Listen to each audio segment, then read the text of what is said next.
This is Writers' Voices with Monica and Caroline. I'm your host, Monica Hadley, and we have two guests today. I do have a guest host for the second half, but my mother, Caroline Kilborn, whom you are used to hearing here beside me, is not with us today.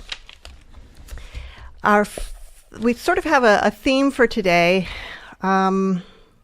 which I think you'll figure out as we go along. Our first guest is Julia Thurshen. Now, Julia is a food writer. She's a recipe developer and author of the best-selling Small Victories. She and her family live in upstate New York, and the book that we're talking about today is Feed the Resistance, Recipes and Ideas for Getting Involved. Proceeds of this book will be donated to the ACLU. Welcome to Writers' Voices, Julia. Thank you so much for having me on. I'm delighted to talk to you about the book. Oh, we're delighted to have you. Tell me a little bit about what inspired this book, as if I couldn't figure it out. So the book happened really quickly. And just for a little context, most cookbooks take, at minimum, like 2 years from proposal to, being on a shelf or, in a kitchen. So this book happened in about 6 months. So it was very fast. And I was actually on deadline to write a whole other book. And instead wrote my editor a one-page email that was just sort of this really fast pitch. And it was the end of February, so it was about a month after the presidential inauguration, and I had gotten increasingly involved in my own community. I was feeling the difference that made in my life, and the lives of the folks I was serving. And I realized that kind of call to action that I had responded to after the election was something lots of people were feeling.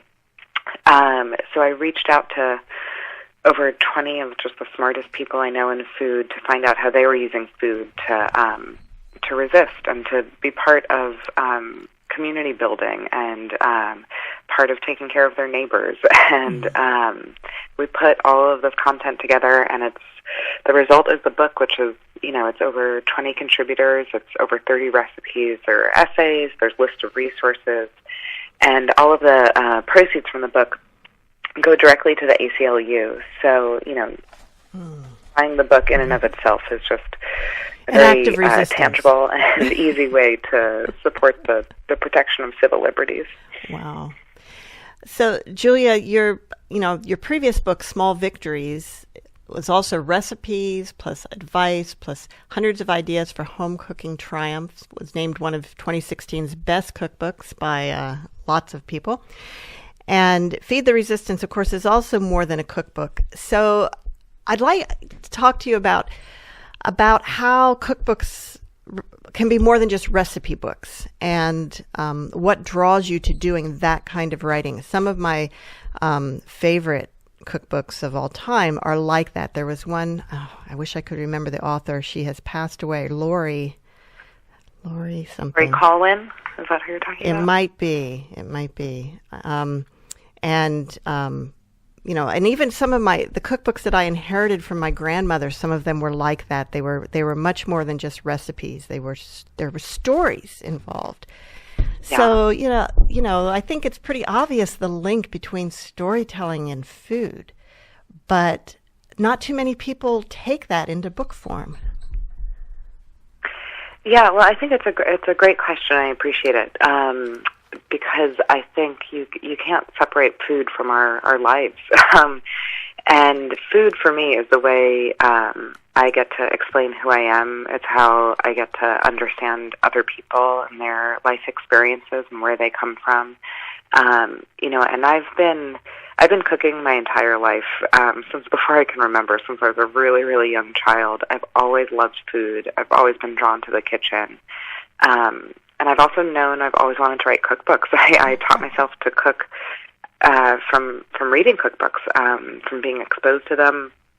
I got to really better understand the world because I got to grow up, with cookbooks, and I was always allowed to buy whatever cookbook I wanted. That was, always something that was allowed in the house I grew up in. So, my passion was very much encouraged, which is something I appreciate and I'm grateful for. So, while I love food more than anything, and it's the thing I enjoy, and I love cooking at home, and, I'm privileged to get to eat however much I want to eat, whenever I want, the stories behind the food have always been just as, if not even more important than the food itself.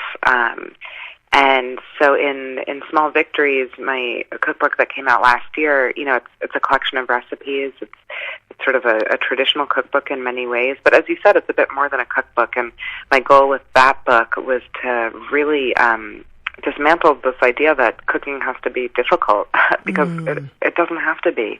And it doesn't have to be complicated to be good. And, so every single recipe, the title of the book comes through in the recipes, because each recipe has a sort of quote-unquote small victory, so, like a tip or a technique that just makes cooking a little bit easier, and then each recipe is followed by a number of variations. So the idea is once you know that tip or technique, you can make, the main thing, but you can also make so many other things. So it's this idea of just being comfortable in the kitchen, using whatever you have, being creative.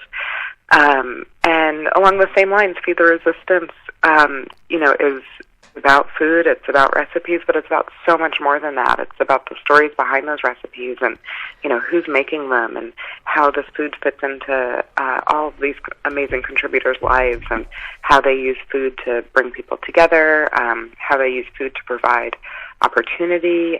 There's one essay from Jordan Lexton, who runs this incredible organization called Drive Change in New York City, and it's a program for reentering citizens. So Jordan works with folks, mostly young people, who are coming out of the prison system, and they work on Jordan's food truck.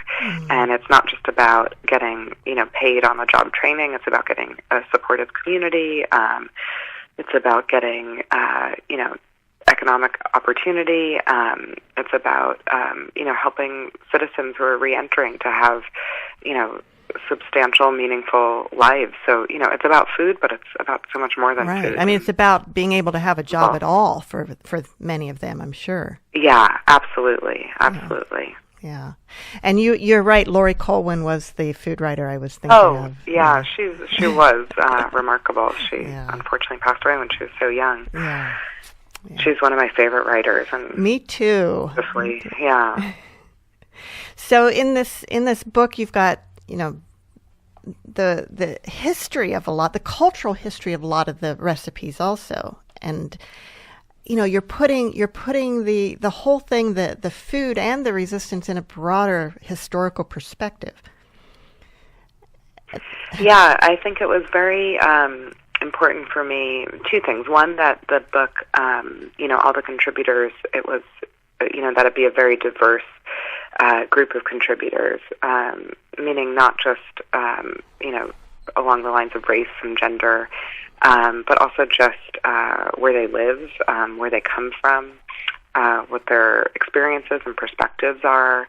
It's a very, intersectional group of people, and it was also important to me that the book, be very much rooted in this moment in time, but also that it really, look backwards and understand that, it stands on the shoulders of, just generations of people who have been resisting in all different ways. And there's a great legacy of food in the history of civil rights and human rights. And because when we talk about these things, we're talking about people and communities, and people need to be fed, sometimes literally, but always literally, but also food is it's the easiest way I know of creating community and just bringing people together, making them feel taken care of. You think about how you feel when someone in your community invites you over for a meal, and what a sort of embrace that is. Oh, absolutely.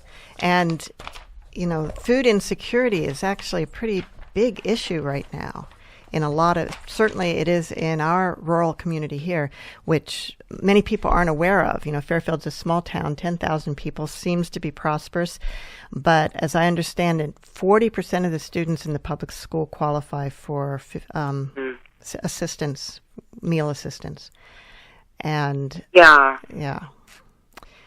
it's food insecurity is a huge issue. I'm glad you brought it up because it's such an important one, and it's one that is, just as you said, it's often not understood how widespread it is. And I also live in a small rural community. I live in a hamlet our population is about 500, so it's really small.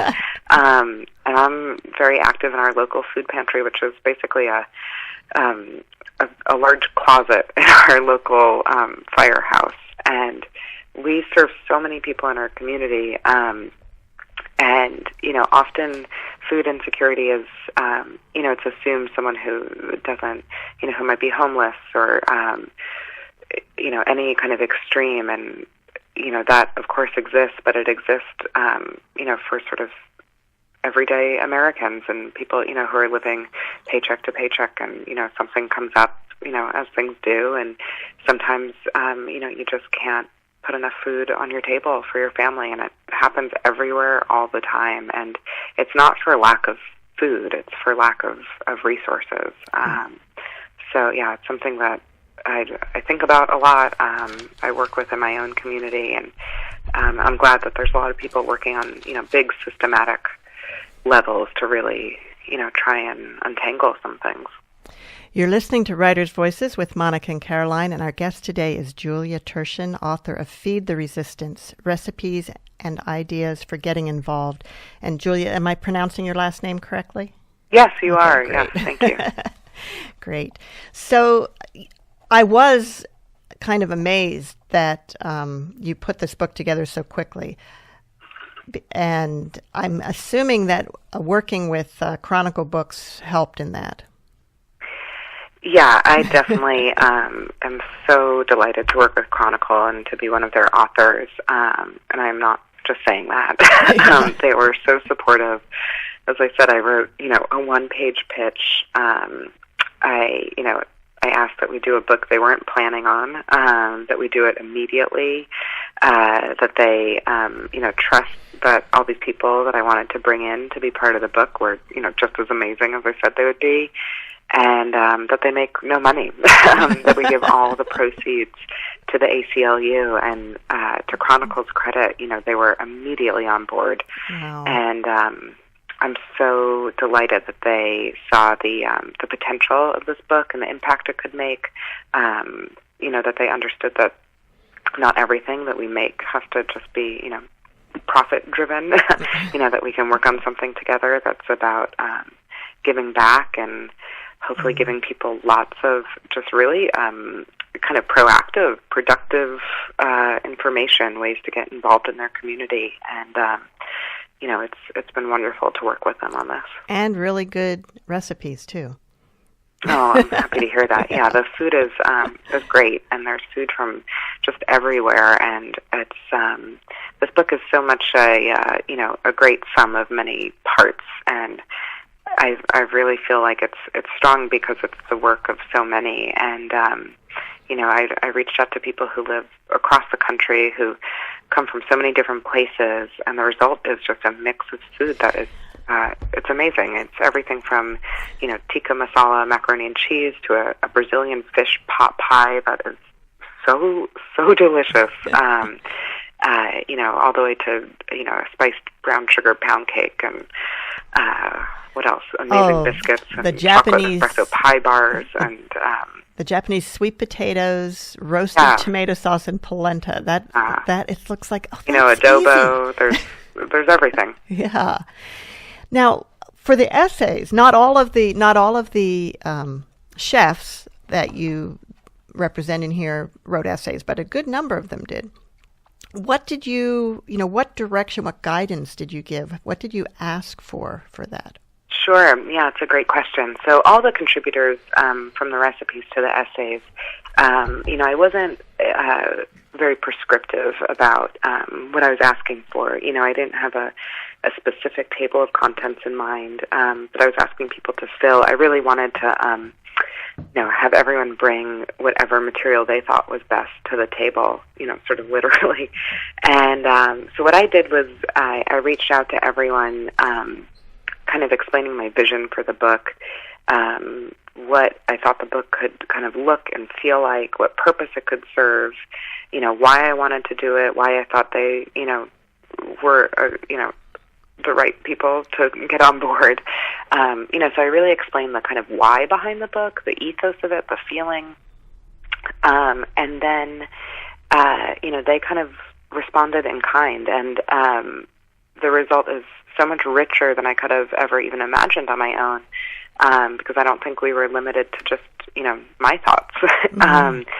So for the essays, not everyone who contributed to the book is a chef, which was definitely purposeful because I wanted, a range of perspectives about food that weren't just from people who, cook professionally.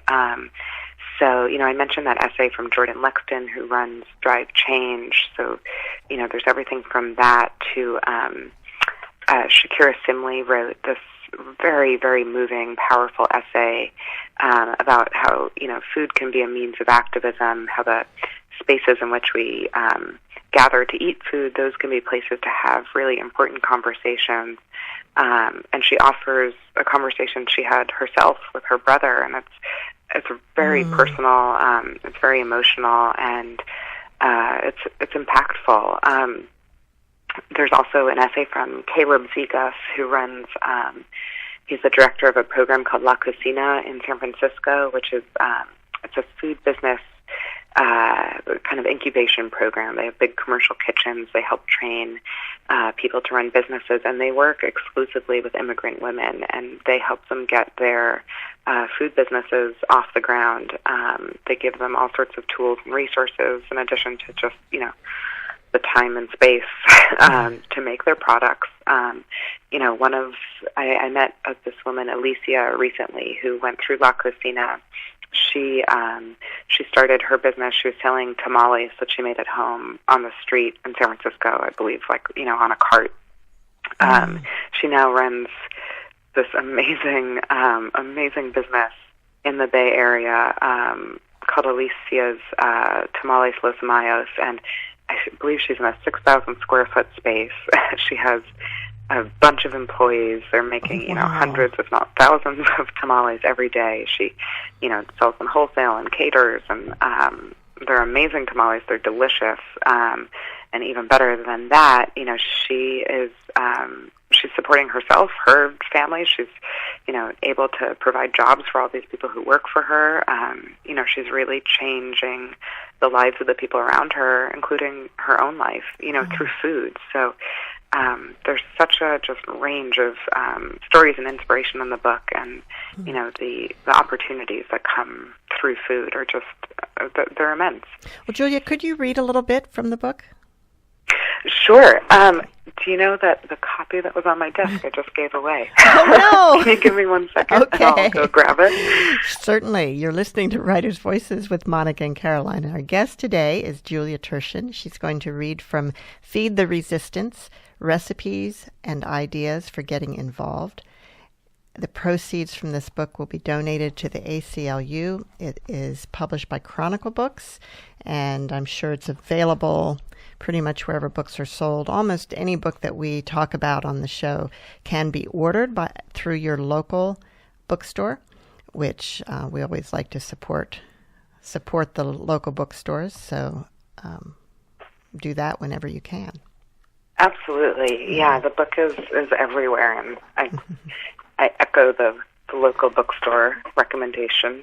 Yeah, and a lot of local bookstores, like our local bookstore here in Fairfield, Revelations Bookstore, is also a wonderful restaurant. So it's combining food and books.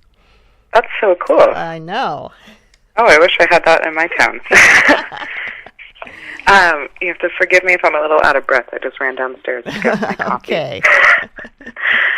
So I'll read a little bit just from the introduction. Great. Okay. Let me just pick. There's a part that I like very much. All right. We're living in a time of upheaval, and the call to activism is loud and clear. In figuring out the shape of my own activism, I keep thinking about heroes, about folks like John Lewis, who don't wait for permission or instruction, I'm constantly reminded that heroes operate in all different ways. Many are loud, while many embody that beautiful Rumi quotation, to raise your words, not voice. It is rain that grows flowers, not thunder. I'll read you just one more other part. But that quotation has always stuck with me. Okay.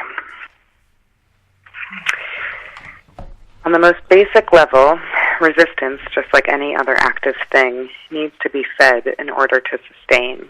Beyond that, food touches on just about every single issue that matters. Being interested in food, really caring about it, has a domino effect. You start caring about where it comes from, what it means to the people you are feeding, and what it means to be fed. To think deeply about food is also to think deeply about the environment, the economy, immigration, education, community, culture, families, race, gender, and identity. Food is about people, all people. It's the most democratic thing in the world, with a lowercase d, and affects all of us. It's the thing we, the entire world, have in common. Therefore, it also has the power to inform us about where we come from, inform how we express and share ourselves, and ultimately has the power to bring us together with empathetic understanding. It's no wonder that bread, fruit, wine, and even water itself are symbols in just about every religion and culture. Mm.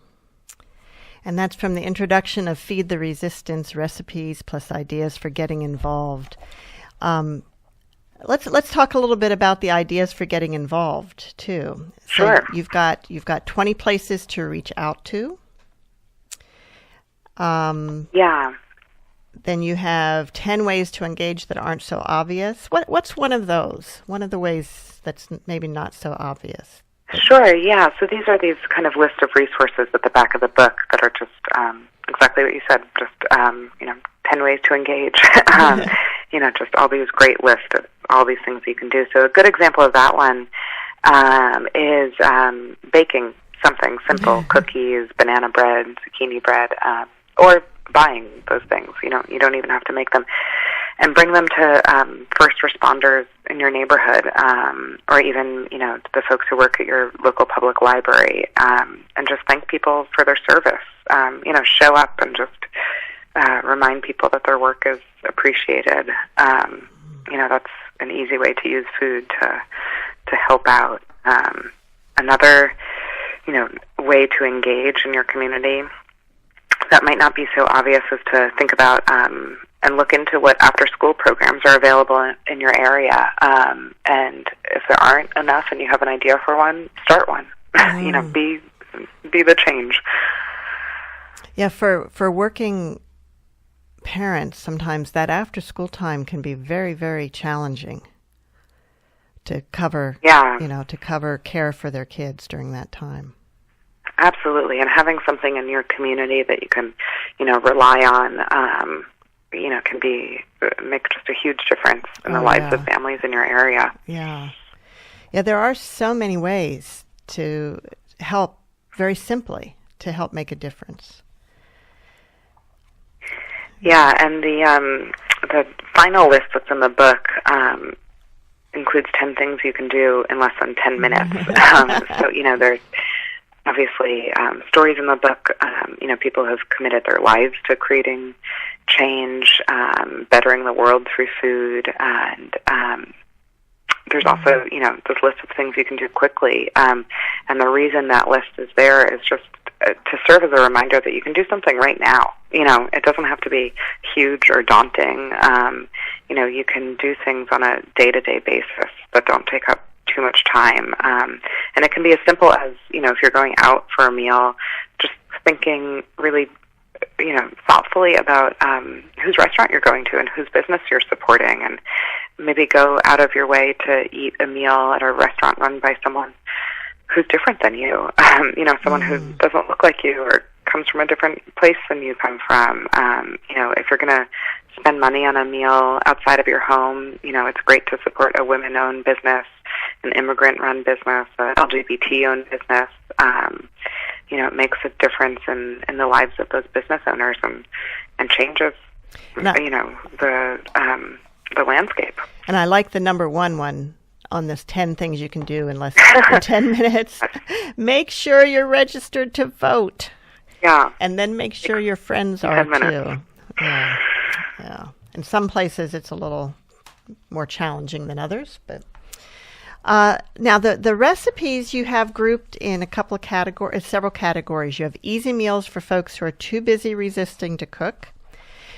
And you have some delicious sounding things in there like roasted broccoli and quinoa with curry cashew dressing, and spicy tandoori cauliflower with minted yogurt, and sheet pan sausage, potatoes, and red cabbage. And then you have feeding the masses, food for crowds. I always considered feeding a crowd really daunting, like a really daunting undertaking.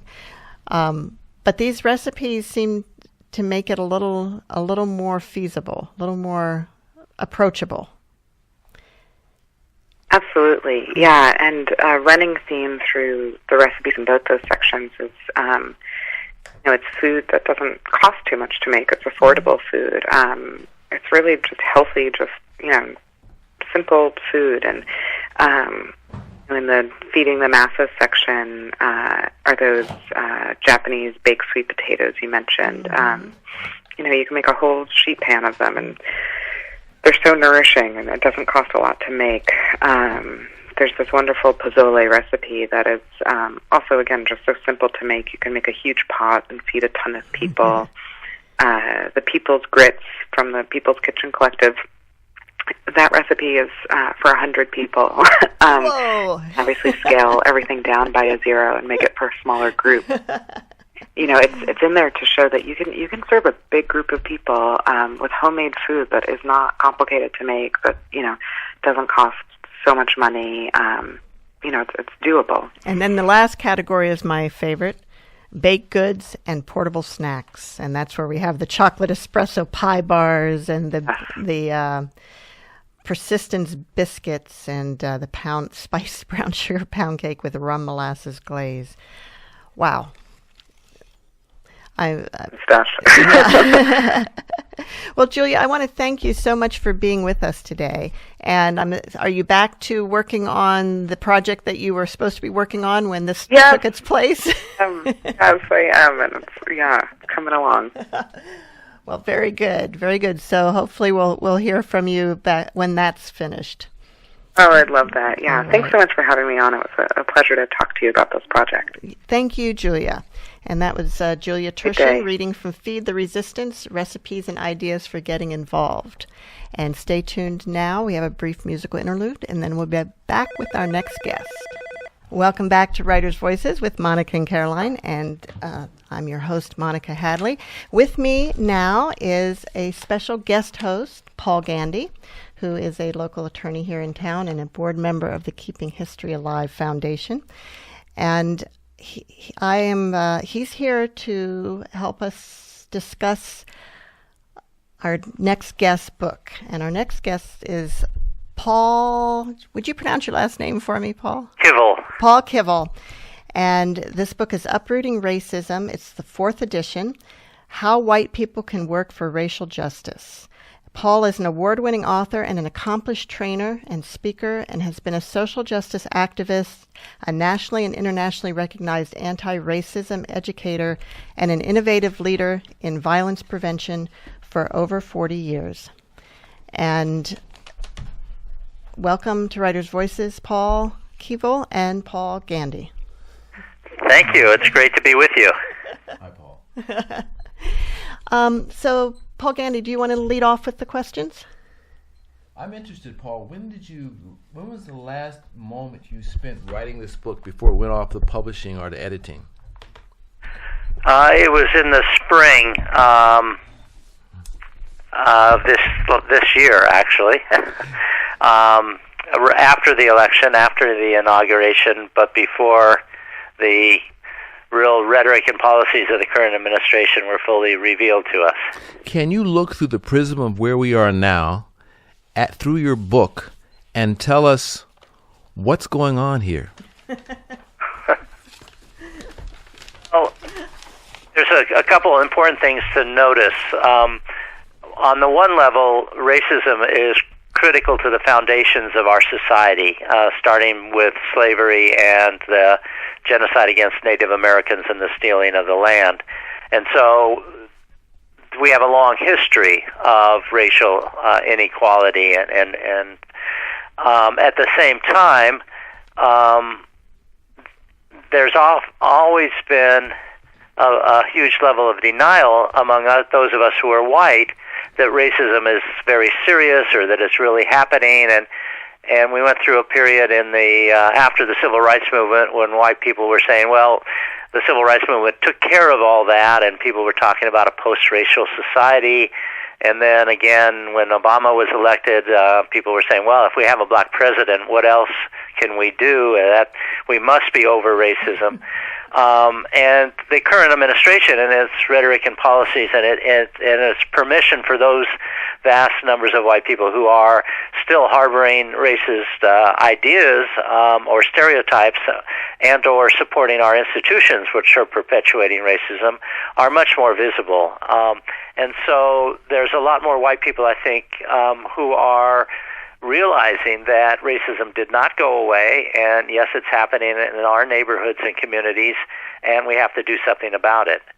And I wrote my book, I wrote the new edition to provide kind of a toolkit for white people who know that there's something deeply wrong and want to figure out what it is and how to take action.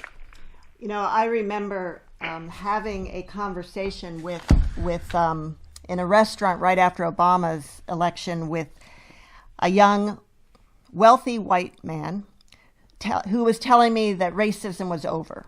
Mm-hmm. And I was arguing with him because it was obvious to me it wasn't over. But yeah, just the fact that we elected a black president didn't mean that it was the end of racism. Well, I think that for most of us who are white, we live in a very segregated society. Our schools are segregated, our neighborhoods are segregated, our religious congregations are segregated.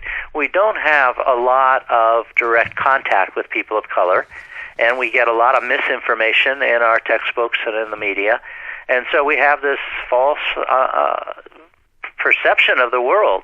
And at the same time, the levels of racial inequality in our schools, in our job markets, housing markets, healthcare, every institution in our society are really startling and completely unacceptable. You mentioned your book is a toolkit.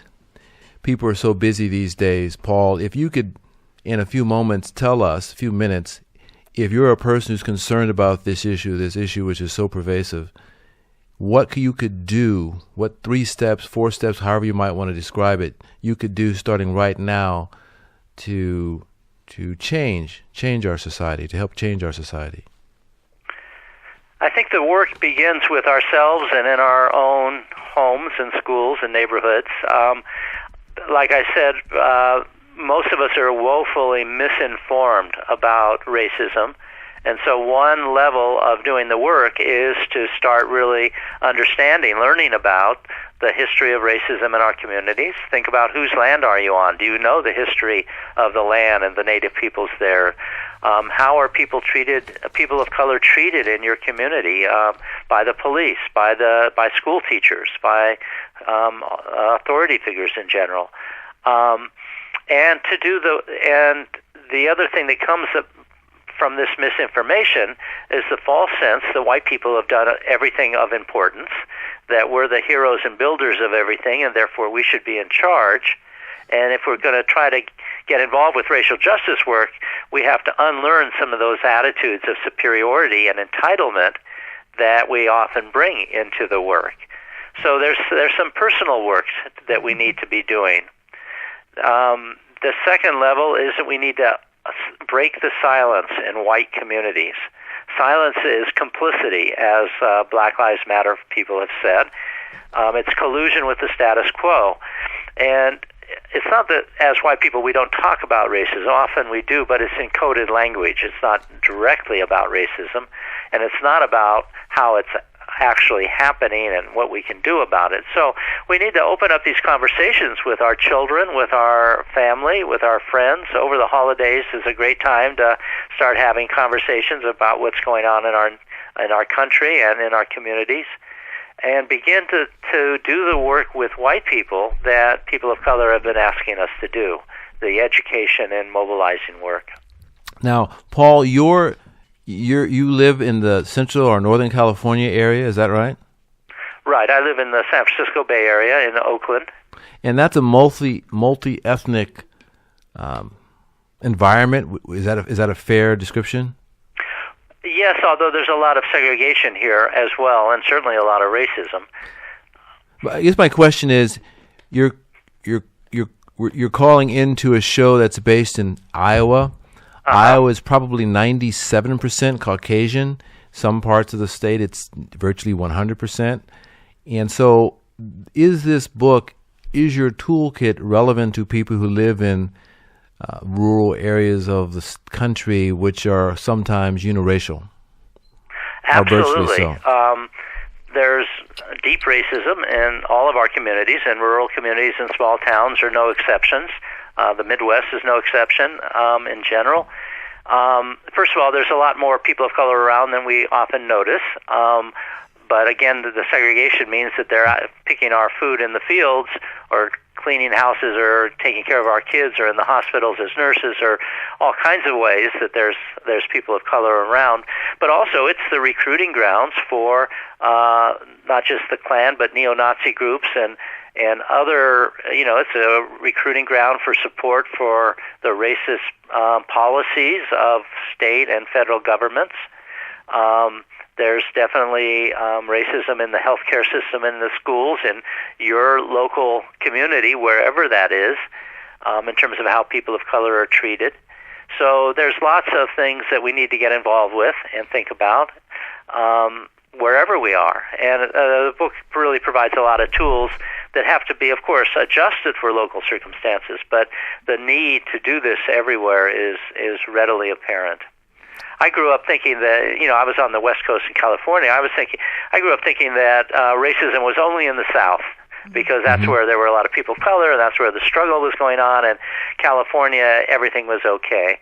And it took me years before I understood that there was incredible levels of racism in California, not just against African Americans, but against Latinos and Asians and Native peoples.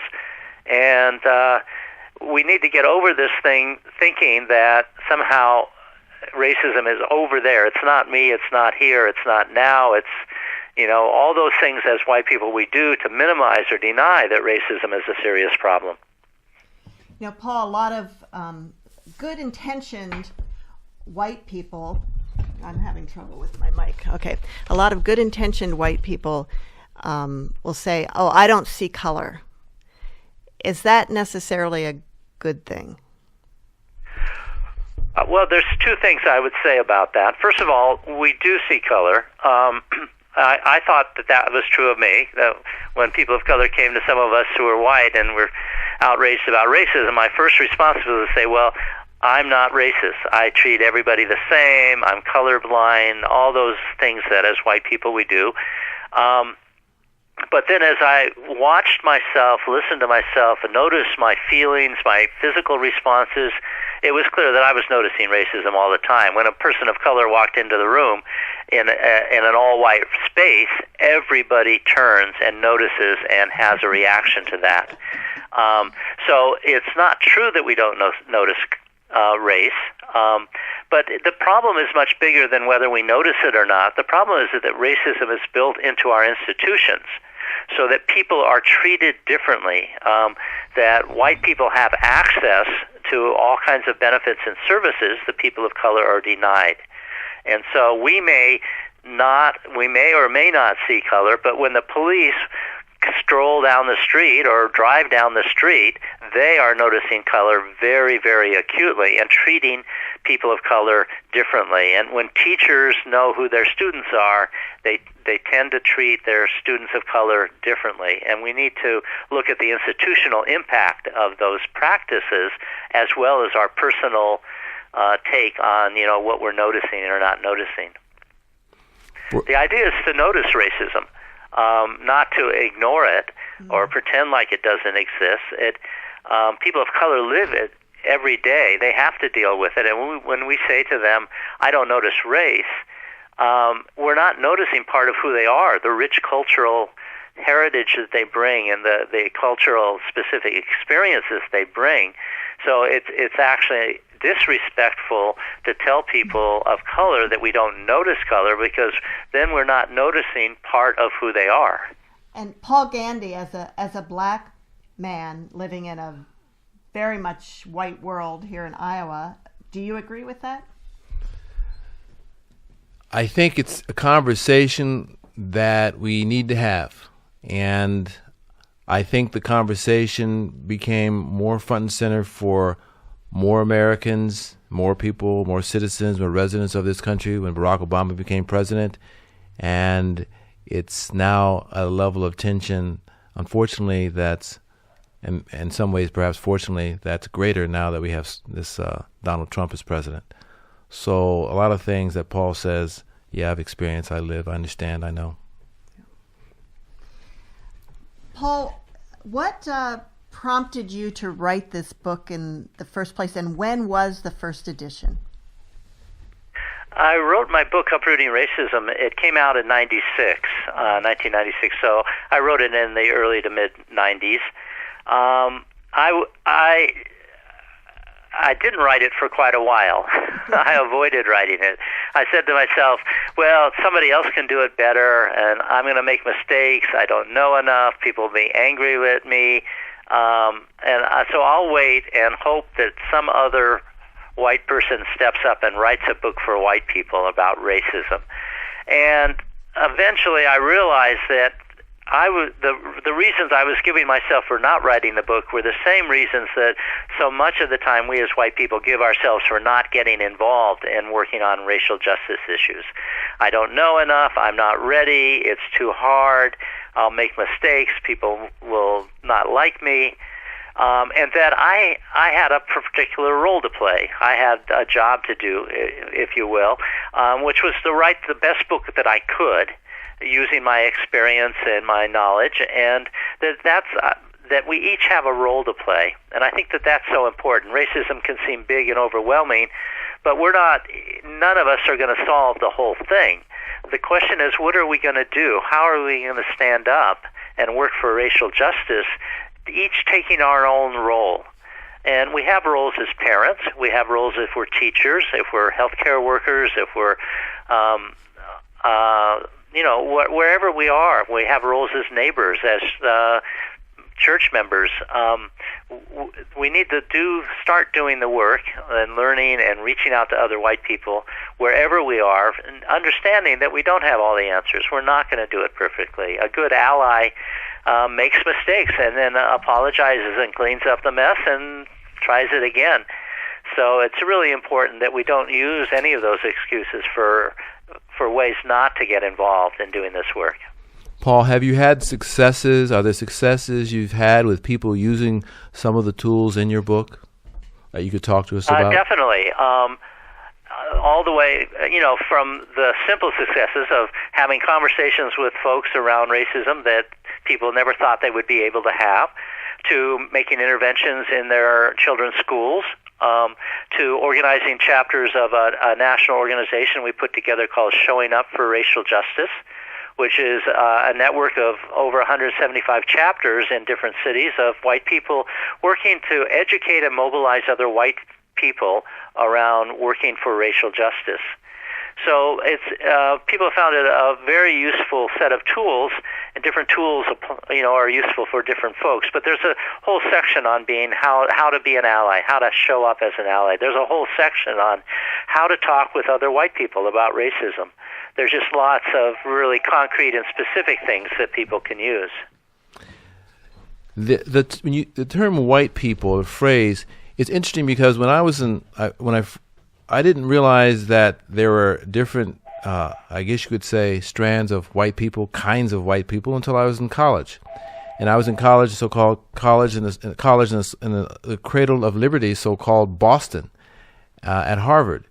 And there, almost by osmosis, you got the idea that from the history of the school, there were the English, the Irish, the Italian, the Greek, and so forth, these ethnic strains were different in some way and to be treated differently. And there was even a hierarchy, and it was sort of not taught explicitly at that university, but it certainly had that history. I think it's changed significantly over the years, but it certainly had that history of sort of in the bricks, if you will. Now, at the beginning of your book, I think you talked about people not actually seeing themselves as white. They may see themselves as, I'm Italian, for example, or I'm Irish. Could you talk to the audience here about what you meant by that and why you came to I think you came to the conclusion, but actually, when it comes down to it, in certain instances, you're white. Right. I think that, it comes back to this wanting to deny that we're involved, that we're connected to this. And so we may say, I'm not racist, but another way we do that denial is say, well, I'm not really white. I'm, of a different ethnicity. And that's another way of saying that I'm not part of what's going on. And I think that is a big stumbling block for a lot of us. And if you think about who made your clothes, if you think about who makes our cell phones and computers, if you think about who grows so much of our food, who does the work of cleaning our buildings and things like that, taking care of people in our families and rest homes and hospitals and things like that, that so much of that work is done by people of color, mostly very low paid, very difficult work.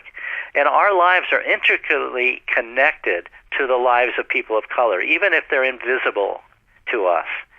And so to say that I'm not benefiting as a white person, whether have heritage that's Greek or Italian or Jewish or whatever, if I'm white and am perceived as white in the institutions that I live in, then I am gaining benefits on a daily way from racism, from the way it works in our society. And that deeply damages our integrity if we're not doing something to address that.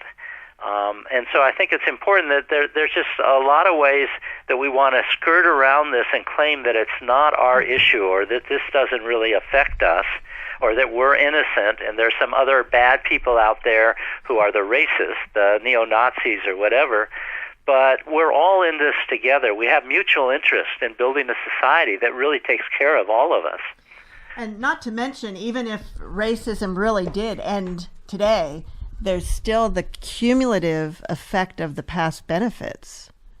Right. We have to take that into account, which is one reason that we have to talk about reparations, and we have to talk about Native American land claims and sovereignty, that it's not an overnight phenomenon that it will magically disappear, because we have literally hundreds of years of legacy of the inequalities built on top of each other.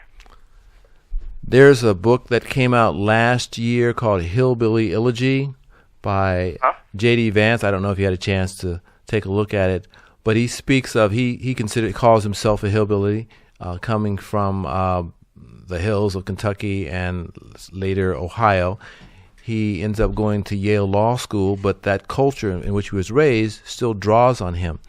And he didn't say it so much in the book, but I think part of the undercurrent, when he didn't deal too much with race or color in the book, other than refer to his family, his culture as poor and white. But what about the argument, the response? I suspect you may have heard that, well, race, why are we focusing so much on race or color or racism? I mean, there are people who are white who have it bad enough as it is. They're not getting this special treatment. Why should some other group get some special treatment? Well, I think that certainly comes up a lot. It's another way to kind of step away from addressing racism head on. Racism is an economic issue. It started out as a strategy of the ruling class to separate white indentured servants from African indentured servants in the colonies in Virginia in the 17th century, and it's still used today to divide us from each other, so that rather than looking at the tremendous levels of inequality in our country, it's now true that there's three white Christian men who own as much wealth as half of the U.S. population. That's 160 million own as much as three men. But yet we don't see that or notice that enough. What we do is we turn our attention towards recent immigrants or African Americans or Muslims or all kinds of other things, and racism is still being used to divide us around economic issues. So I think it's really important that one of the costs of racism to white people is that we're divided from our natural allies in making economic changes. The problem with the book, I think, is that it really makes it seem like poor and working class folks are the problem, whereas actually the current administration was put into office also by a lot of middle class and upper middle class and wealthy white people who supported the current president and the policies that are coming down, and that we need to not blame poor and working class people for racism. They are the victims as much of this as people of color are. The people who are benefiting, most of the benefits from racism are going to the top of the economic pyramid, not to the bottom. I remember when I was in college, I was a research assistant for a professor who was studying busing in Chicago, if you remember that, back in the late 70s. And the busing was from working class black neighborhoods to working class white neighborhoods. It was organized, it was arranged by upper class Bostonians, the ones who lived in the suburbs. Their children weren't being bused, their children weren't being uprooted, but they thought it would be a good idea to make this, to force this policy on other people to help integrate the schools. It created a tremendous amount. I mean, I understand there were benefits, I suspect, but it created a tremendous amount of tension in the city, and unfortunately harmed the kids, harmed the children. Right, and basically a lot of the wealthier white people pulled their children out of public schools and into independent schools or private schools precisely because they wanted to keep them in predominantly white environments. And the result was a lot of racial tension between working class and poor white people, and mostly working class and poor people of color. And so that's a really good example of how racism works against most of our interests. And I really wrote the book to talk about those dynamics so that we can begin to see what it costs us and what our stake is in working for racial justice. It's an interesting point. You make the point, and I think you say it more than once in your book, that racism has a cost not just for people who are the objects or suffer racism. All of us suffer because of racism. All of us, the whole community.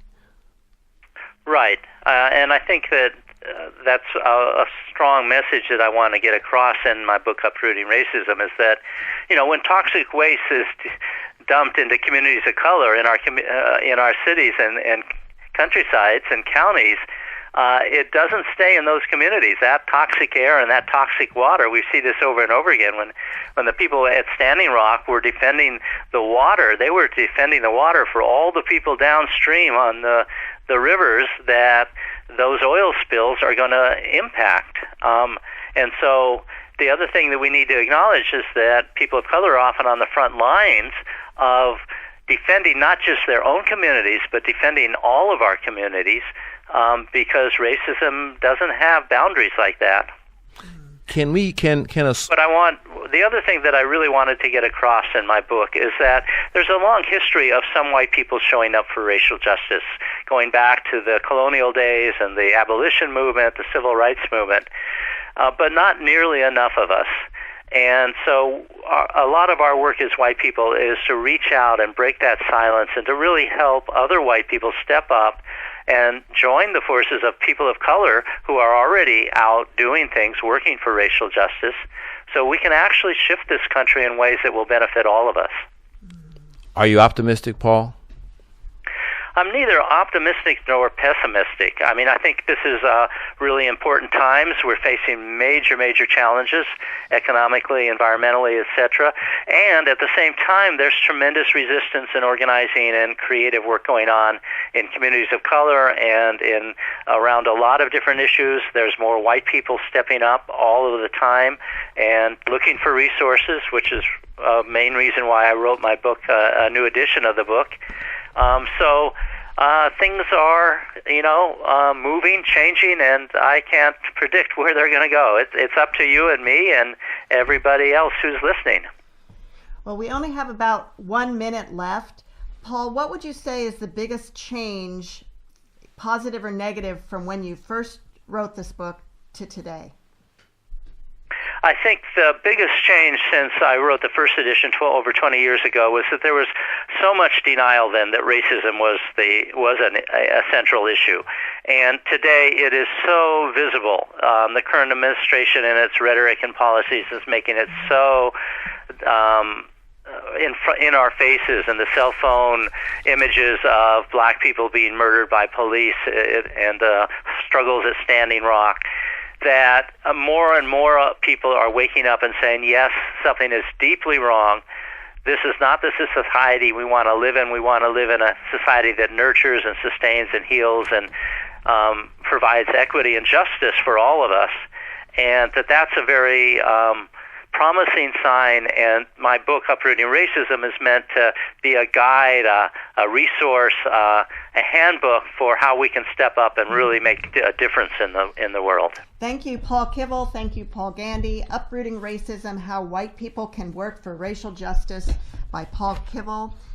And see you next week on Writers' Voices. And thank you so much for being with us, Paul. Yes, Sure, thank you, Paul. Thank you for having me. Is there a way that I can...